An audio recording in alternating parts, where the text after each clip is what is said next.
कालपासून मी वृत्तपत्रांमध्ये वाचते आहे की आपण जपानला मागे टाकत 4थ्या नंबरची जगातली सगळ्यात मोठी अर्थव्यवस्था बनलोय. पण मला वाटत नाही की जपानमध्ये भर रस्त्यामध्ये कुठली महिला एका बाळाला जन्म घालत असेल. पण आपल्या महाराष्ट्रामध्ये हे घडलंय. महाराष्ट्रातल्या जळगाव जिल्ह्यातल्या चोपडा तालुक्यातल्या बोरमळी ह्या गावी एका महिलेने भर रस्त्यामध्ये एका बाळाला जन्म दिलाय. प्रसूती काळाच्या सुरुवात झाल्यानंतर आरोग्य व्यवस्था न मिळाल्यामुळे दवाखान्यापर्यंत जाताना भर रस्त्यात ह्या माझ्या बहिणीने एका बाळाला जन्म दिला. आणि हे घडलंय जळगाव जिल्ह्यामध्ये, ज्या जळगाव जिल्ह्यामध्ये 4 मंत्री आहेत.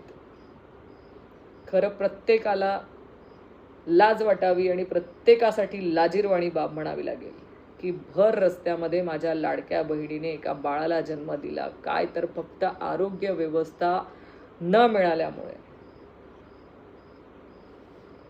रोकठोक महाराष्ट्राला सबस्क्राईब करा आणि बेल आयकॉनवर क्लिक करायला विसरू नका.